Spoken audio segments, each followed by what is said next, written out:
daawadayaal qaybtii labaad wararkii warbixinay dhinaca diblomaasiyadda gaanka gan caalamka dhan halka nagala socotaan warfadhi media wararkii iyo caalihii ugu dambeeyay ee caalamka oo dhan ayaa nagala socotaan birina hadii Allah idin falanqaynta Qatar iyo wixii iska bedelay iyo waliba inaan dib u eegno arrinta diblomaasiyadda horumar siyaasad iyo military ee dalka Qatar ayaan biri jimcaha ku falanqayn doonaa isla markaana qayb aad ka tihiin hadii la haydmo waa December 20keedii qaybtii labaad Khamiis 2018 kolkale barnaamijkan falanqaynta dunida iyo warbixinada dhinaca diblomaasiyadda hay'ad dhinaca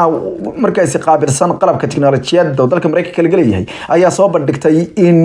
dalalka midowga Yurub intooda badan iyo saraakiishooda ka howlgala dibadda iyo gudaha oo ay ku jiraan xataa madax sarsare la basaasay isla markaana xogtoodii la shubtay oo ay shubanayaan shirkado iyo waliba hay'ado laga leeyahay dalalka Shiinaha iyo Ruushka hay'adan ayay soo bandhigtay qoraalkan oo ah hay'ad degmo la yiraahdo Redwood oo magaalada la yiraahdo Redwood ee gobolka California dalkaas Mareykanka ayaa waxa lagu magacaabaa Area 1 Security Firm waxaana ay sheegtay isla markaana ay cadeysay in baaritaan ay sameeyeen ay ka ogaadeen in kumanaan in boqolaal documentary ah oo waliba muhiim ah oo ah kuwa xogo dhinaca diblomaasiyadda ee dalalka iyo xogaha qaranka ee dalalkaasi qaarkood gaar ahaan dalalkan la yiraahdo EU midowga Yurub ayaa la furtay ay yiraahdeen madaxa ama agaasimaha ama wax ka agaasimaha ama waa ninka markaasi co-founderka ka ah waa ninka markaasi wax ka yeelay shirkadaas oo leedahay Black Tech ayaa warbixintan ka hadlay isla markaana warbaahinta caalamka oo dhan soo bandhigay dokumentiyo markaasi u muuqda in ay haayeen kuwa waxa loo yaqaano kuwa heerka sare ee markaasi aan loo galayn in ay arkaan dadka shacabka iyo dawladaha kale shisheeyaha inay arkaan wuxuuna sheegay in qoraaladan kumanaanka ee dawladaha midowga Yurub iyo diblomaasiyintooda laga xaday ay muujinayaan wuxuu ugu yeeray wax dhinaca xog ururinta iyo basaasidda u qaabilsan ciidamada dalkaasi Shiinaha oo la yiraahdo Chinese People's Liberation Army ay ka shaqeeyeen taasoo ay maalgeliyeen militariga dalkaasi Shiinahu kuwaasoo qayb sida sirdoonka u tababaran isla markaana la siiyay tababaro heer sare ah oo ay ka mid tahay inay wax xagareeyaan wax jabsadaan xogaha u dhacaan iyadoo uu sheegay in ay tani ka mid tahay dagaalka dhinaca waxa loo yaqaano cyber warka ama dagaalka dhinaca internetka sidoo kalena wakaalada wararka ama wargeyska afka dheer ee New York Times oo warbixin asaguna soo xigtay ayaa sheegay in ay u muuqato in xogtan ay tahay mid si daran u dhaawici doonta arrimaha amniga qaranka iyo siyaasadaha dhinaca ganacsiga iyo jaangooyinta dalalku halkay ku socdaan iyo waliba arrimaha dhinaca hubka iyo meelaha ay yaalaan ee dalalkaasi reer Yurub oo haatan gacanta Shiinaha ku dhigay sidoo kale waxa la sheegay in ay arrimahan oo kale ama xogahan oo kale ay xadeen ama ay la carareen baa leeyahay ama ay meersadeen sirdoonka dalkaasi Russia madaxweyne ku-xigeenka midowga ama golaha midowga Yurub oo la yiraahdo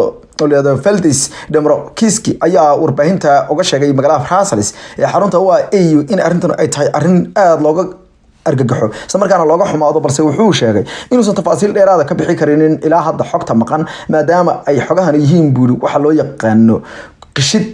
oo aysan hayn buuri kuwa rasmi ah oo dawladuhu ay sii daayeen waxaase uu ka digay in ay arrintan ay haday ku sii socoto xogaha dalalka midowga Yurub oo dhan ay gacanta ku dhigi doonaan dalalka ay loolanka ku jiraan dawadayaal fariikama qodna warbixinaha dhinaca diblomaasiyadda caalamka oo dhan gaanka ganne aan haatan eegno dalka Mareykanka oo iyaguna kolkii ugu horeysay ogolaaday ama sii daayay ama ansixiyay codsigii dawladda dalkaasi Turkigu ay ku doonaysay inay gantaalaha dhinaca difaaca ee loo yaqaano ama la yiraahdo Patriotka ama la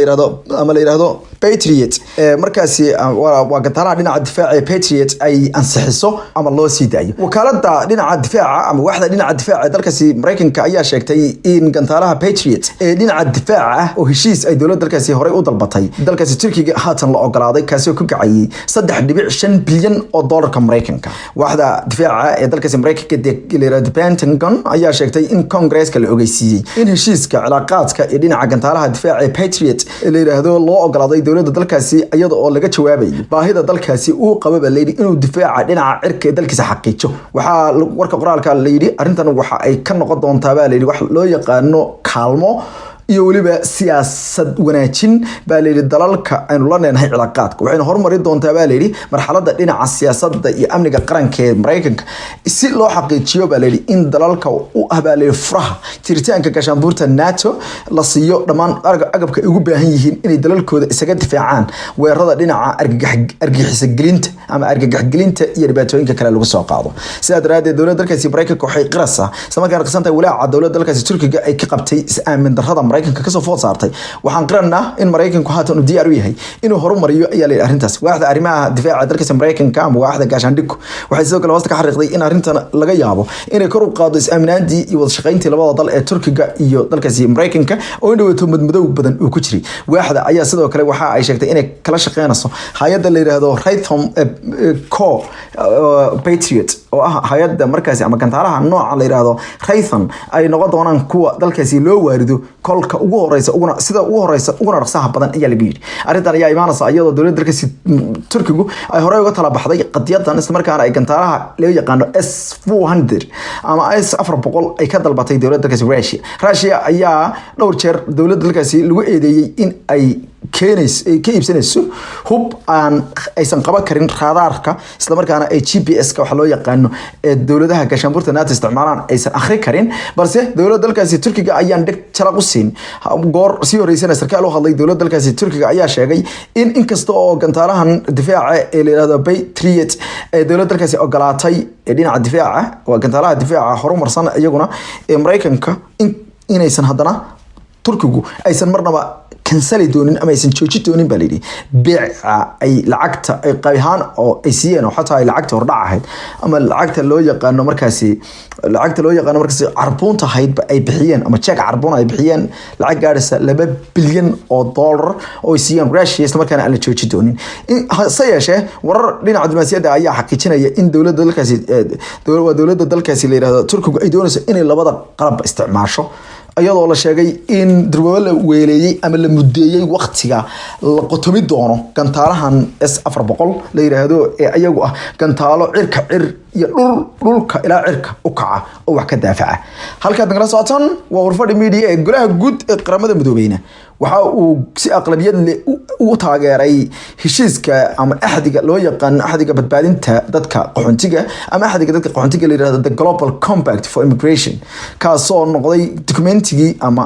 qoraalkii ugu horeeyay ama sharciyadii ugu horeysay abid ay dalalku markaasi meel mariyaan ay inkastoo qaraarkan la doonayay in golaha amaanka qaramadooda la horgeeyo ayaa haddana arrintaas waxaa looga baqay kadib markii Mareykanku uu ku hanjabay inuu codka didmada qayaxan dul dhigi doono ayagoo sheegay in aysan ahayn in dunidu sharci ahaan laga dhigo dadka qaxoontiga ah in lagu waajibiyo dalalka inay markaasi ay badbaadiyaan shan dal ayaa ka soo horjeestay qadiyadaasi dalalka Mareykanka Hungary Israel Czech Republic iyo Poland ayaa ka soo horjeestay 12 dal way ka maqnaayeen hase yeeshee laba dal ayaa si aqlabiyad leh u meel mariyay go'aankaasi wadamada ayaa waxa ay sheegeen in heshiiskan oo bishii hore lagu qabtay magaalada Marrakech ee dalkaasi Morocco ku taala uu meel mar u noqon doono wax loogu yeeray ilaalinta sharafta aadanaha iyo in dalalka ay ku waajibtay in dadka soo galootiga kolka ay dalalkooda yimaadaan ay badbaadiyaan isla markaana aan loola dhaqmin si xun waxa la sheegay in dunida dadka haatan qaxoontiga ah ee ay gaarayaan baa leeyahay 250 milyan oo dollar oo milyan oo qof baan leeyahay kuwaas waxa la sheegay in adduunka oo dhan soo kala geeshay waxa sidoo kale midowga Yurub oo dalalka qaarkood ay walaac xoogan ay ka muujinayeen maadaama dad dalalkaasi ay ka soconayaan dad markaasi bariyahan oo dhan waxa loo yaqaan nationalismka ama dadkan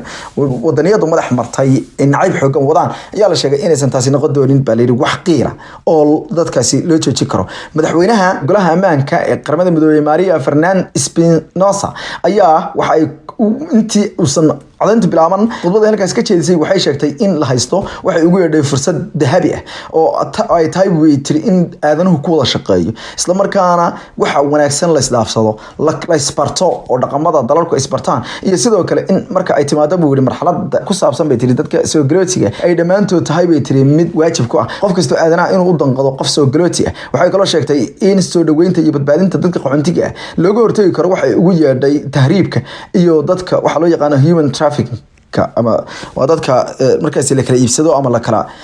kala dhoofiyo ay tirintaas ay dhibi doonto isla markaan dambiyada waaweyn oo dhan laga hortagi karo hase yeeshee wasiirka arrimaha dibadda dalkaasi Hungary oo asagu si carale arrinta uga hadlay Peter Sichato ayaa waxa uu sheegay in dalkiisu uusan aqbali doonin wuxuu ugu yeeray in lagu sanduleeyo shuruuc noocaas oo kale wuxuu sheegay in siyaasadda ra'iisul wasaaraha midowga u janjeera Viktor Orban ay tahay ayuu yiri in dadka Soomaaliyeed la iska caabiyo isla markaana aan haba yarataysan cag soo dhigin dalalka wuxuu ka digay in qorshayaashan ay qaramada midoobay hormuudka ka tahay ay dhiiri gali doonto wuxuu ugu yeeray dadka daf soo dhahaya dalalka kale aysan u dhalan isla markaana ay tahay ayuu yiri mid caalamka oo dhan Mareykanka ayaa isaguna ku tilmaamay qadiyadan mid markaas la doonayo in lagu sii dhiiri galiyo dadka 10 buur xuduudaha dalkaasi Mareykanka uu leeyahay dalka Mexico oo haatan dhibaato xoogan ka taagan tahay kadib markii kumanaan militariga dalkaasi lagu amray inay cagta mariyaan cid kasta oo doonaysa dalkaasi inay si sharci darro ah u soo gasho iyadoo siyaasadda madaxweyne Donald Trump ay ka mid tahay in la xanibo dhammaan dadka Mareykan soo galiya hadii ay tahay dadkii horey sida sharciga ah qaxoontinimada loogu keeni jiray hadii tahay dad yowgii la isku keeni jiray ee sponsorka iyo fiisayaasha iyo hadii ay tahay kuwan markaas ayagu darbiga inta ka soo boodaan Mareykanka sharciga ka qaadan jiray dhamaantood arrimahaas oo dhan ayuu haatan doonaya inuu u qooskuyo faafinta wararka waxa xageena keenista wacaale xoogan bri falanqayn yaab leh xogo dheeraad ah oo ku saabsan waxa dalkaasi qadar ka soconaya siyaasadda arrimaha dibadda dhaqaalaha iyo waliba arrimo badan oo daawadeysha qiimaha leh aan doonayno inaynu dib u jaleecno ayaan runtii idii soo tabid doonaa hadii baydmo intaynu saarki doono amaanaal